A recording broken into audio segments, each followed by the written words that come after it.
I'm the Irish guy, and right. Prem catch-up, let's see the absolute nuttiness that happened in the Premier League this weekend. Right, let's go. Man United 0, Bournemouth 3. What more does Andoni Iraola have to do? People have thought that I was a freak for months. And not just because I had a 4-month relationship with an actual rubber duck. No, I have backed Iraola for months, years. I was puffing my chest out there and saying that he was the truth when he was the Premier League favourite for the sack after failing to win his first 9 games in charge. When Gary Neal was getting Wolves to beat Man City in September 2023, Iraola was officially seen by everyone as a monumentally stupid call, and I looked insane for backing him. You were probably wondering if the Bournemouth press office had bribed me with the promise of toothpaste in the post. Well, look at him now. When Iraola took the job last year, Bournemouth had never left Old Trafford with a win ever. Manchester United away was arguably about as daunting for Bournemouth fans as trying to remember the names of their grandkids.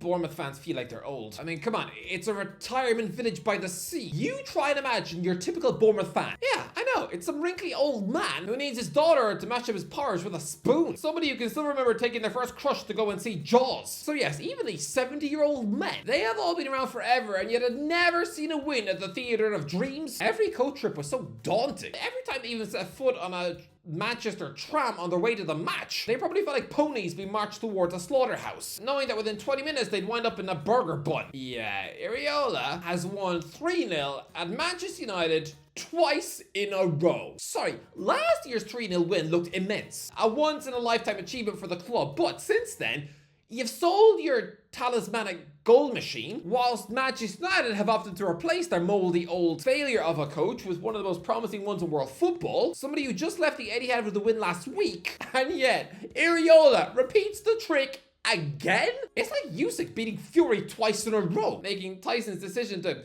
ghost his wife for a quarter of the year pretty pointless. See, that man is gonna have a frostier Christmas than the lonely Eskimo. But yes, 2 3-0 wins at Old Trafford, back to back. What more does he have to do to gain your respect? Like, literally, what? I never see him linked with top jobs. Ever. Nowhere does a European giant ever want to try and pinch him. I mean, sure, Thomas Frank has loads of admirers. He's somebody who probably has plenty of European chairmen sending him love notes in the post. As he check his Facebook page, he's probably been poked enough times to make his own wife jealous, and yet nobody has woken up to Iraola's genius yet. It's like me when I didn't receive a Valentine's card for the first 24 years of my life. And even then it was only a pity one off my mum. Lads, I said a year ago that Bournemouth would spend Christmas in the top 4. Think how crazy that was. Bournemouth to spend Christmas Day in the Champions League spots. Well, guess what? They're 5th. And lads, let's be real.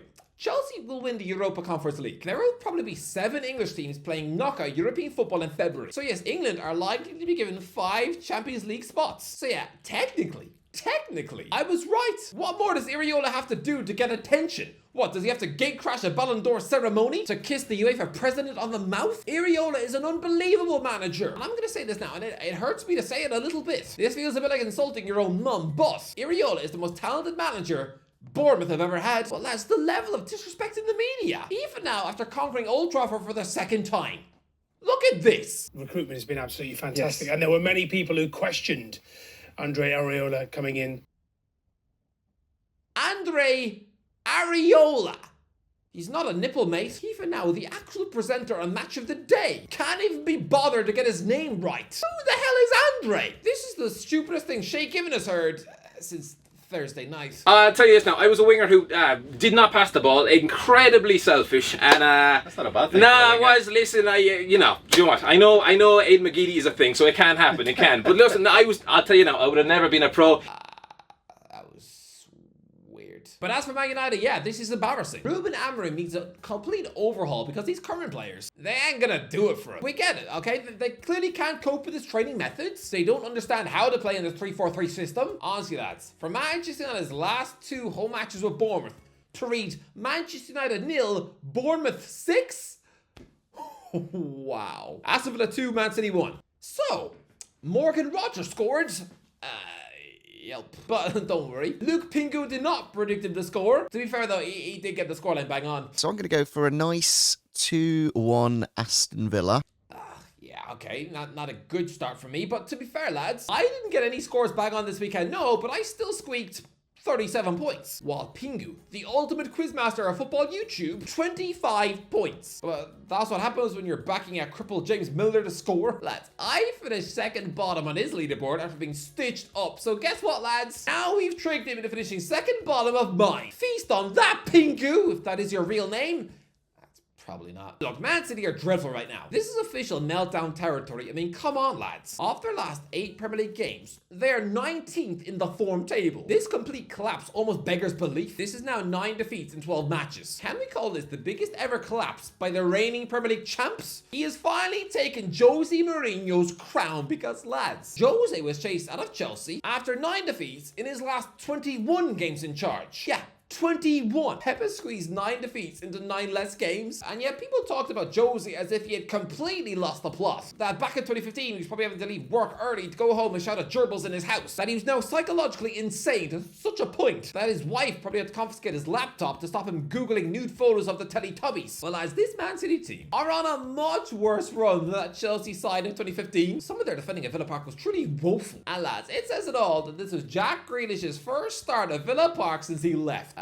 Lads, he's been a Man City player for nearly 4 years and he hasn't scored in a whole year, and his head is now so scrambled after being booed by the fans who used to love him, to such a point that he's even trying to pick a fight with Emiliano Martinez, his former buddy. Lads, Michael Owen has said that his whole family was destroyed when Anfield booed him on his first game back there as an opposition player, and similarly, as soon as Grealish touched the ball, the crowd treated him to the same reception that Jake Paul gets whenever he dares to attend the UFC. But lads, to prove just how much that Liverpool night from 2006 still lives rent-free in Owen's head, well, he's just seen Grealish getting booed by his former fans and is now defending him with 14 paragraphs on X. 14! I mean, it's mostly absolute internet waffle, but the main point seems to be that Grealish's reception left him feeling sick to the bottom of my stomach. That Villa fans should hang your heads in shame, and that Grealish should not have to endure the mindless and pathetic booing that he had to listen to yesterday. Lads, why do I get the feeling that Owen typed this essay while sobbing into a bowl of Ben & Jerry's? Michael Owen is someone who complained about Newcastle fans booing him whilst playing for Manchester United. Got a poor reception of the home fans, which was disappointing. Was desperate to score. Knew I would get booed, as that's what a lot of fans do, but if they knew the facts, then they might have a different opinion. I think this is the most triggered man on the planet when it comes to boos. If there's one surefire way to get into Michael Owen's head, it is to boo him. This man is terrified of the word boo so much, and I'm guessing it must have been a nightmare for him trying to sit through Monsters Inc. with his kids. But Grealish, for somebody who's supposed to be this fun-loving chap who laughs off everything. I mean, he literally laughed in his post-match interview after scoring in Dublin. But no, because you can tell this gets to him. I mean, he doesn't care if the Ireland fans boo him, because does that impact his life in any way? Oh no, he'll probably have to opt out of going on a golfing trip to Dublin with his mates. That's as far as it goes. He cares about the opinions of Irish fans as much as I care about any plotline in Grey's Anatomy. But the Villa fans booing him, oh, he went full Pep by callously and pathetically holding up 3 fingers to the fans, indicating how many Premier League titles he's won. Oh, wow. It's actually quite ironic how he is so upset about this, when he's literally made his whole brand on loving the booze. Hang it in the Louvre! It's also ironic that he left Villa to stuff cash in his pocket, because on Saturday morning, it was the other way around. By the way, lads, I'm doing this again. I need an editor. If you are a good editor, then send through an application, just show examples of your work to irishguybusiness@gmail.com. Come on, lads. Oh, by the way, please be good. Anyway, back in the video. Leicester 0, Wolves 3. Devastatingly terrible. Wow, that was unbelievably horrific from Leicester. If you just pause and try and really listen, you could probably hear the sound of Gary Lineker throwing bananas around his kitchen, because this is so unbelievably terrible. To welcome an absolutely appalling Wolves side to your ground, and to lose by 3. I mean, sure, Victor Pereira is the one with the new manager bounce now, I guess. But come on, this is someone who 3 years ago, Everton fans were chasing out of the city so they could employ Frank Lampard instead. So that should tell you that Victor Pereira is about as ambitious a Premier League appointment as I am a beauty pageant winner.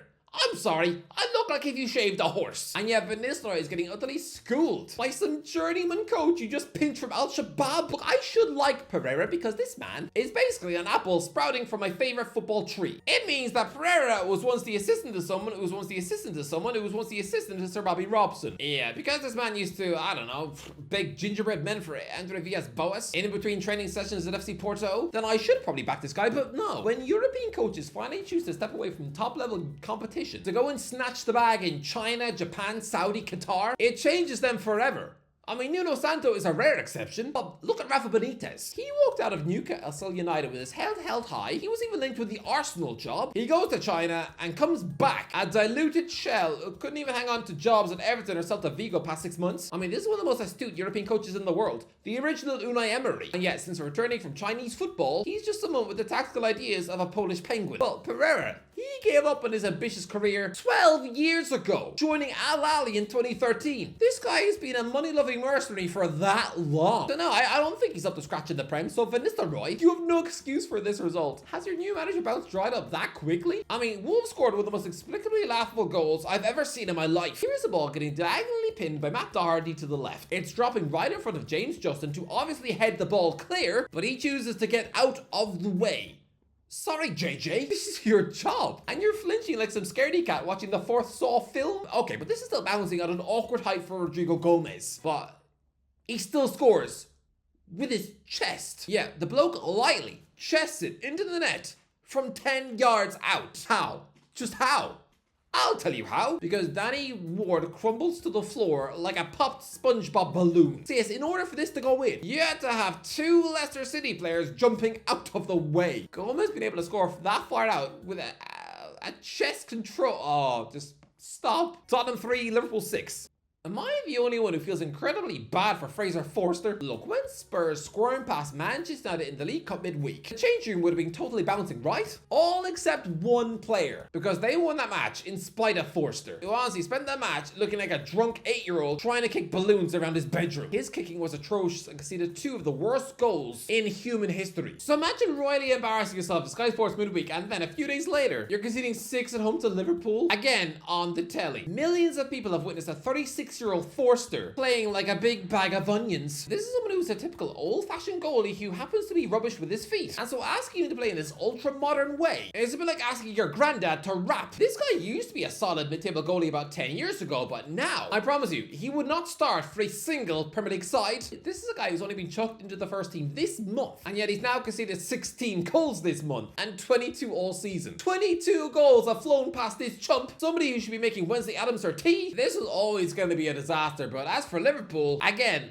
they are sizzling going forward. They're obviously going to win the league. Brentford 0, Nottingham Forest 2. Nottingham Forest are 4th at Christmas, which is just bonkers. Look, Forest will not keep up this form in the second half of the season. No. I mean, lads, if Nuno Santo ever finishes in the top 4 in the Premier League, ever in his life, something he has never done and never will do, then I will walk into Tesco's, buy everything in the breakfast section, and eat it all in one sitting. Honestly, guys, can you imagine if Forest or someone still in the top 4 at the end of April? I'm going to be having nightmares about the Cocoa Pops monkey for months, but look, what a brilliant win this is. It is so rare for anyone to get a clean sheet of Brentford's ground, and I include Brentford in that. To see a big fat 0 on the score sheet, it looks weird. The Brentford fans gazing up at that, it'll be a bit like seeing an alien. Ipswich 0, Newcastle 4. Ipswich, this is your own fault. Come on. Can see a goal inside 26 seconds? Are you mad? Yes, Jacob Murphy pinged in a stunning scorcher of a strike, sure. But the third goal, Alexander Isak is literally topping the ball into an empty net after the entire Ipswich defense messed up a simple goal kick. Why do these obviously untalented footballers keep trying to play out from the back? Can these newly promoted clubs just stop playing themselves into trouble constantly? Kieran McKenna was given crazy hype in the summer. He almost practically had his pick of both Manchester United and Chelsea, but why? For guiding a club to back-to-back promotions. Oh, well done. Guess what, lads? Chris Wilder did that too. And would any Premier League club like to find him underneath your Christmas tree? You'd probably prefer an actual punch in the nose of Santa Claus. Fulham 0, Southampton 0. Look, I don't think that Ivan Juric is a good appointment as Southampton manager. Of course not. I mean, this fella looks a bit like that weird neighbour of yours who asks if he can come in and use your bath. No. But look, this was a good result for Southampton. Aaron Ramsdale is finally back in the team wearing a 4-fingered glove, making him look like some sort of mutant man. 4 fingers. 4 fingers? What, was he born in a caravan park in Norwich? Does he have 9 babies with his cousin? 4 fingers. It looked weird. Crystal Palace 1, Arsenal 5. Brilliant win for Arsenal, but I have questions. Where has Gabriel Jesus been? This is somebody who has barely looked like an attacking threat all year, and yet this week, he's banked in 5 goals against Crystal Palace. I'm not totally shocked by that. What perplexes me is how it's taken him so long to wake up. Arsenal fans have been screaming out for a proper striker for 2 years now. A year ago, people were talking about Ivan Toney as if he was Superman. Everybody had just accepted that Jesus was a non-scoring pudding, but Why? To me, he has always been that perfect elite centre forward the Gunners have needed and lacked for years. So how? How was this only his 6th Premier League goal since the start of last season? Why is his confidence being on the floor? I've always thought he was class. Everton 0, Chelsea 0. Terrible, awful game. But I knew Chelsea would drop points here. They always do, Goodison Park. Always. West Ham 1, Brighton 1. Why does Mohamed Kudus keep celebrating every goal by sitting on a seat? If there's any more of a clue how West Ham Stadium is not a football ground, then it's basically him showcasing to the world that there's enough space behind the goal to have a picnic with his mates. Anyway, that's the video. Let me know what do you think? Let me know what do you think. Let me know in the comments section what do you think of this Premier League Gameweek. Let me know in the comments if you enjoyed the video. Don't forget to give a like, subscribe as always. I'll talk to you in a while.